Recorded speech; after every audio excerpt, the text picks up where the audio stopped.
6 अगस्त 2024 को एक ऐसी खबर आई थी जिससे रूस के राष्ट्रपति व्लादिमीर पुतिन की साख को सबसे बड़ा बट्टा लगा था। और तो और पूरी दुनिया में रूसी सेना की ताकत की जमकर किरकिरी हुई थी। वो इसलिए क्योंकि इसी दिन यूक्रेनी सेना रूस के तमाम सुरक्षा घेरों को तोड़ते हुए कुर्स्क में घुस गई थी और उसने यहाँ पर कब्जा कर लिया और सैकड़ों रूसी सैनिकों को बंदी बना लिया था।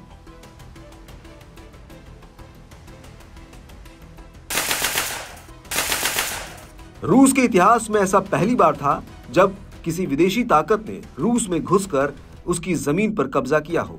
लेकिन कुर्स्क की जीत से यूक्रेन को लेकर कई सवाल उठने लगे हैं। इनमें सबसे पहला सवाल यह है कि क्या कुर्स्क की जीत से युद्ध में यूक्रेन की जीत का रास्ता खुलेगा? क्या कुर्स्क यूक्रेनी फौज के लिए एक टर्निंग पॉइंट है? क्या कुर्स्क के दम पर यूक्रेन रूसी सेना को अपनी धरती से वापस जाने के लिए मजबूर कर सकता है?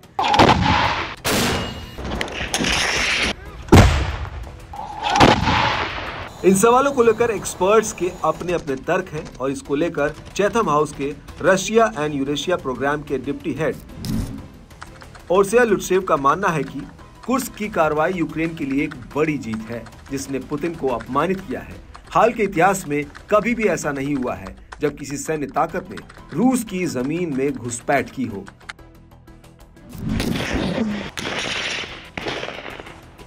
वहीं दूसरी तरफ जर्नलिस्ट स्टाव्रोस अटलामाजोग्लू का मानना है कि रूस के भीतर घुसपैठ करके यूक्रेनी नेतृत्व ने एक जुआ खेला है। इसका आखिरकार लक्ष्य कुर्स्क पर कब्जा करना और उसे रूस से तोड़कर अलग करना नहीं है। इससे ज्यादा ये रूसी सेना के लिए एक धमकी देने और अपमानित करने वाले हालात पैदा करना है जिससे रूसी सैनिक यूक्रेन से बाहर निकलने के लिए मजबूर हो।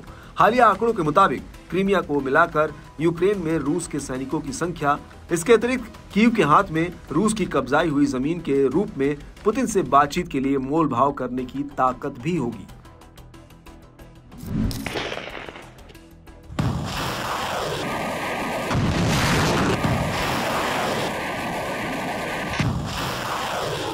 आपको बता दें कि कुर्स्क को लेकर एक दूसरा तर्क भी है। वो ये कि कुर्स्क की वजह से यूक्रेन ने पूर्वी मोर्चे से अपने बेहतरीन सैनिकों और हथियारों को हटाया है।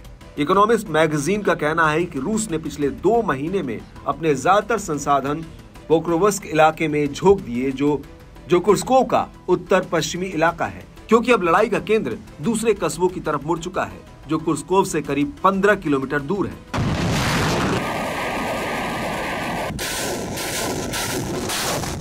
वहीं रूसी सेना ने दावा किया है कि उसने नोवोहरास्का के ऊपर पूरा कंट्रोल कर लिया है और इस इलाके से पोक्रोवस्क मात्र 9 किलोमीटर दूर है और रूस के लिए पूर्वी यूक्रेन का ये इलाका रणनीतिक रूप से बेहद ही अहम है, क्योंकि इस इलाके से रेल और रोड का एक ऐसा नेटवर्क है जो डोनबास में पूर्ण कब्जे में सबसे अहम है। डोनबास इलाके में पोक्रोवस्क माल ढुलाई, सप्लाई और ट्रांसपोर्टेशन का हब है।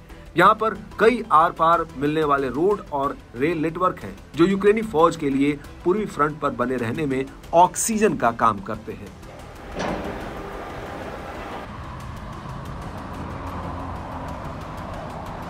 पोक्रोवस्क पर कब्जा कर लेता है तो रूसी सेना यूक्रेनी फौज की सप्लाई लाइन को काट देगी, जिसकी वजह से यूक्रेनी फौज डोनेस्क में दूसरे प्रमुख इलाकों की रक्षा के लिए अलग थलग पड़ जाएगी।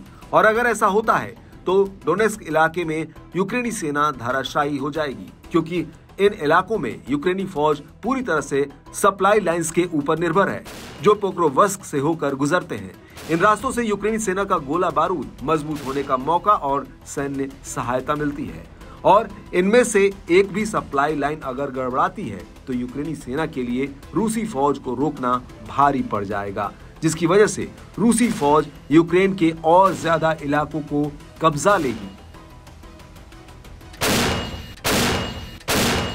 जानकारों का कहना है कि कुर्स्क में घुसपैठ करके यूक्रेन रूस को डोनेस्क से अपनी सेना हटाने के लिए मजबूर नहीं कर पाया है, बल्कि उल्टा यूक्रेन ने अपने कुछ बेहतरीन सैनिकों और हथियारों को यहां से हटाकर कुर्स्क की तरफ भेजा है।